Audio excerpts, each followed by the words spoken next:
Hi everyone, welcome back to my channel. If this is your first time here, my name is Sylvia. I've been doing hair DIY color tutorials on YouTube for over 10 years now. And if you don't know this yet about me, I am an introvert. So today I'm going to be sharing my secrets on how to be successful on social media as an introvert. So speaking of secrets and tips that I'm going to be sharing, I created a beauty and lifestyle course last year called Live and Look Luxe. So this year, in spirit of Black Friday, I want to extend my subscribers a 35% off discount code that you can use through the end of the year. This is a great gift idea for that person that you feel like already has everything, but also this is a great way to indulge and spoil yourself. So check out Ellebangs.com for more info, and I will leave you here with a little preview that I've never shared before.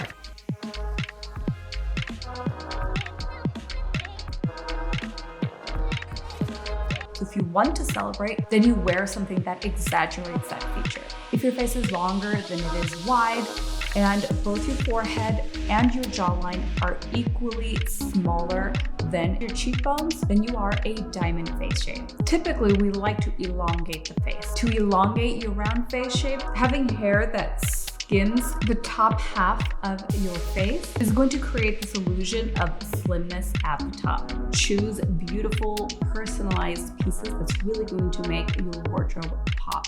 That's what you need to try on. Hair is the crown we never take off. I recommend you adding small luxuries to your day. It's basically doing things for you that the outside public doesn't necessarily see, but it adds to who you are, to your well-being, and that people see. Take care and go live your beautiful luxe life.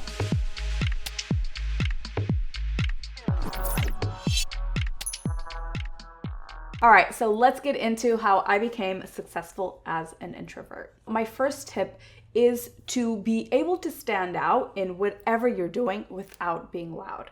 And for me, I knew that in order to stand out in my industry, I needed to pick an area that was really sought after, but not a lot of people, professionals, were choosing. And so I felt that that was in lightening and blonding. Now, I do have to preface, I naturally had a passion and an inclination for this, so I wouldn't say go choose something that, is not who you are just because you feel like it'll be more successful, but try to find something that you are passionate about, but that is different. I felt like when I went into cosmetology school, I felt like haircutting was very big, or I felt like that was more the area that people went into. And even some students that didn't know where they were really headed, the second we kind of got an introduction to both, most would be like, oh, haircutting is so much more my thing. And I already went in with the idea of I want to get really good at color.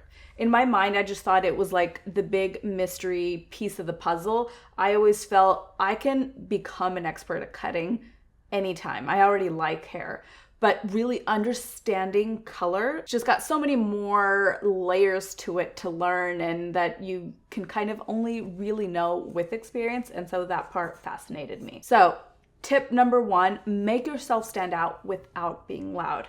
Choose a path that is less explored, but where there's a huge demand for. And that's exactly what I did with my channel. I focused on lightening your hair at home, which even more so was an area that I just didn't see any or a lot of hairdressers on YouTube at the time, much less a professional sharing their tips and tricks to the audience. Number two, being an introvert, public speaking or just speaking out to a crowd that is not your friends and family is definitely not our forte. So one thing that I really focused on were areas that I was A, super passionate about, and two, knew a lot about. And the reason for that is this goes for anyone. You are just going to be so much more confident speaking on something that you know a lot about. These were not my opinions. These were not things that I discovered necessarily like on my own. These were true, hard facts that I knew were going to help you.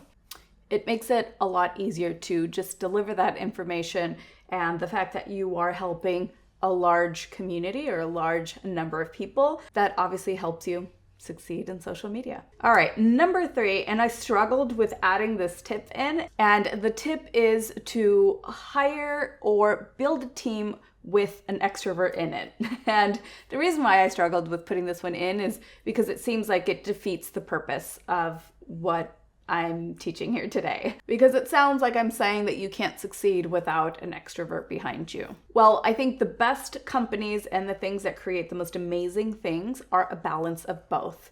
And if there is an extrovert in the forefront of the company or the brand, there will almost always be introverts in the background, also helping that strong force. And the reason for that is having an extrovert, they will have ideas, not necessarily creative ideas, because you're going to be the expert, you're the one presenting, it's your ideas, but they will have ideas on how you can put yourself out there that you as an introvert probably will not think of or will think it's cringy. So for those of you that have been here for a long time, you know Adam, my husband, and Ellebangs' partner, he is very much an extrovert. And when we started filming YouTube videos, he would always tell me the importance of marketing those videos. So not only did you make an incredible video and it's now on YouTube for the world to see, you need to share that over and over on all other social media platforms. And at the time, that to me sounded so cringy, sounded silly, but that's how you get the word out. And it's, again, that's a much more of an extrovert mentality.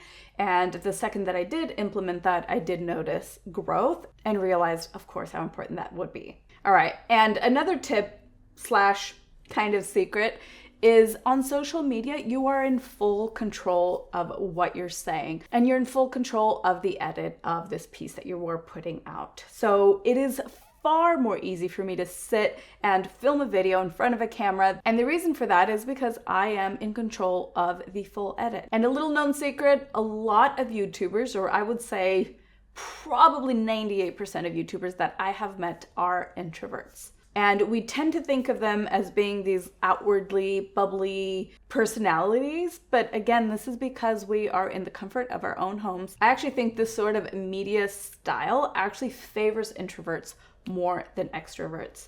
I am friends with so many extroverts that I feel have these fabulous ideas, and they're just like so outwardly. And I just always think like, wow, you would make an amazing YouTube channel. But like, I think the whole process would be just way too boring for them because they prefer being in social groups and basically sharing their information in that way. And the last tip here, or the last reason I feel like I was able to just really dive into social media and create success out of it, is that as an introvert, I had a very close circle of friends. So in that close circle of friends, I feel like they all had my back. They all believed in me.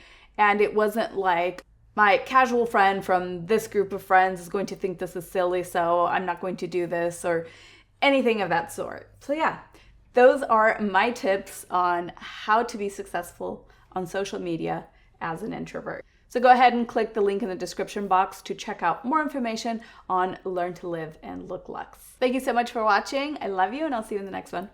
Bye, guys.